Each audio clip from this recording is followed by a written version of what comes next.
For much of American history, voting was in public. It was an often drunken, sometimes riotous affair. In the colonial days, it was expected that candidates would provide booze for voters. And if they didn't, it was considered a very bad slap in the face to the public. They weren't trying to bribe the voters, far from that. No, what they're trying to show is that I'm a good guy. You know the old saying, would you want to have a beer with that politician? Well, this was their way of proving that. And Washington was very good at this because Washington was actually a distiller. He specialized in distilling rye whiskey. At one point, he was the largest producer of rye whiskey in North America. And so he would bring a cask or two of his whiskey, he'd bring some ham and food from Mount Vernon, and everyone would be in a partying mood, and then one by one you would walk up and you would declare who you were backing. You would go with your friends, you would go with your neighbors, and you would call out your vote. It was very much a tribal activity.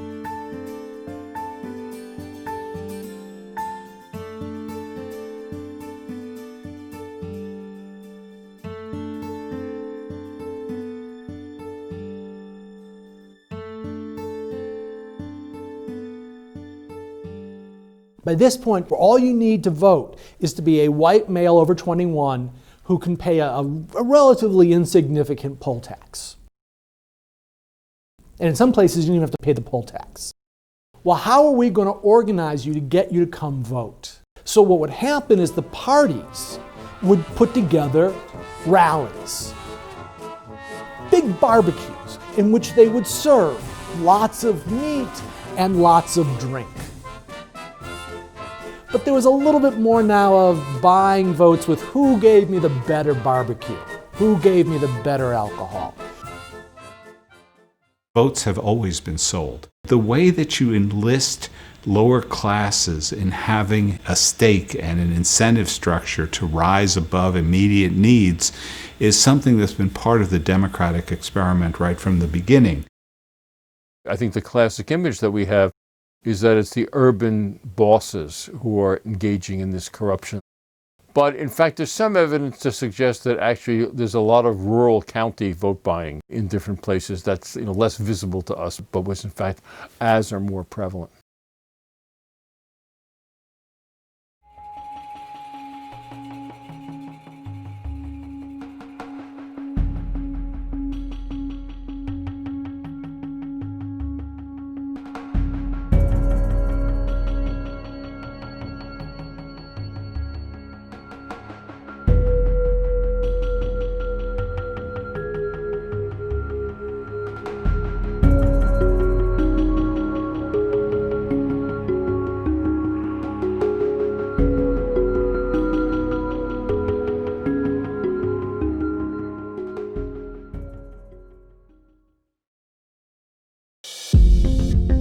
Young people used to play a much larger role than they do today.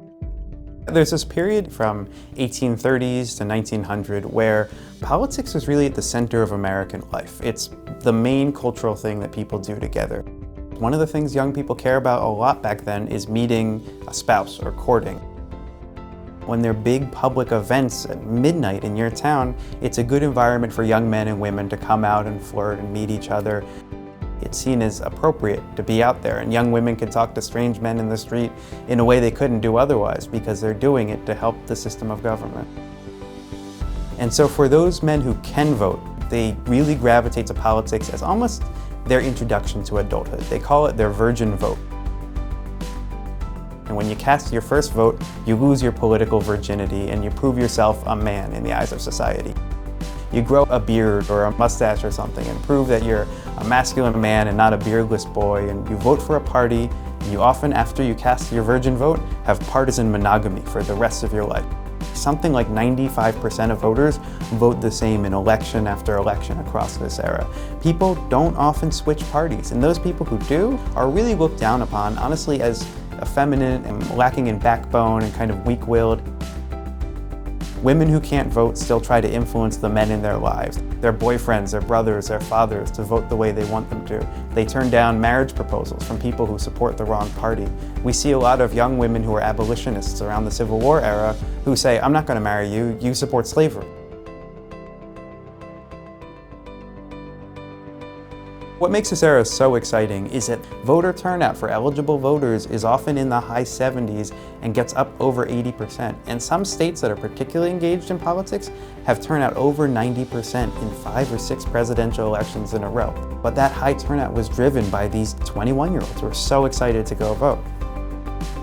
So young people's engagement is also really shaped by how voting worked at the time. It didn't used to be that you go into a booth and mark your choice on a government ballot. Basically, people cast their own ballots that were manufactured by the political parties.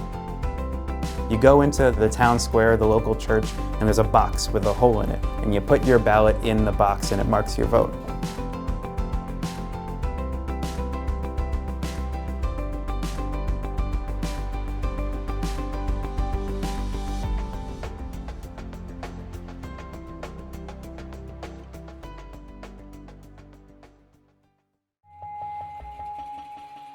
In the 1800s, people would often have to fight their way to the polls to cast their ballot.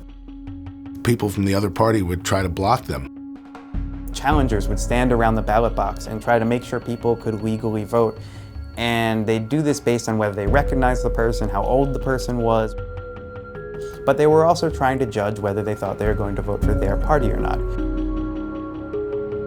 They might try to intimidate, threaten, or hit the person with a brick. There's a lot of political violence back then. There's not an election in this period that is clean and peaceful.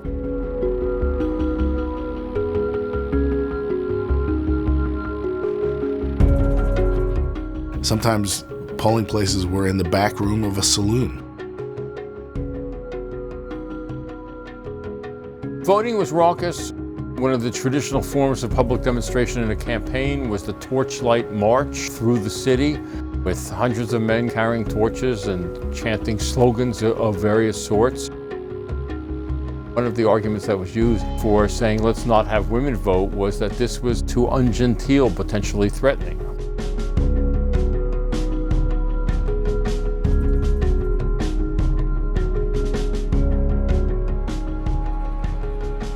The Wide Awakes are young men who support Abe Lincoln in 1860, which is the election that brings about the Civil War. Basically, they're young men living throughout the North who feel that the North has been trampled on by the South and by what they call the slave power. And so they want to kind of assert young Northern masculinity. And so what they do is they get these pseudo-military uniforms, these cloaks and these capes that are shiny and black, and they get torches, and they have these marches of tens of thousands of people marching through towns throughout America. They really rile people up. One of the distinctions is that instead of being kind of a drunken mob, they basically follow some kind of military martial order. So they march in silence, and they beat drums, and they march in step, and they really excite young Northerners, and they really scare Southerners who see that up in New York or up in Wisconsin, it looks like there's a paramilitary force organizing. It just shows how what is really done to win an election and get some 22-year-olds fired up helps bring about the Civil War, and how political behavior can really amp up national tensions. So from the 1840s to 1900, young people just keep being brought in, new voters keep turning out and driving this high turnout. Something happens around 1900 and voter turnout, especially youth voter turnout, plummets. Reformers who don't like this ugly system try to clean up politics. They stop holding these big rallies, and they don't want to buy fireworks, and they don't light torches. They want to read speeches and give out educational literature. It's not very appealing anymore. You can go to the movies, you can watch vaudeville. There are all these things that are great entertainment that are a lot more fun than this increasingly dry political system. So it just doesn't have the same attractive power that it used to. So what I'll say is the idea that young people don't vote is a historical artifact of a time, of the 20th century. And we saw pretty poor involvement of young people throughout the 20th century. And it actually seems to get worse over the century. But young people today have really shown a great engagement in politics, and the numbers have been up consistently.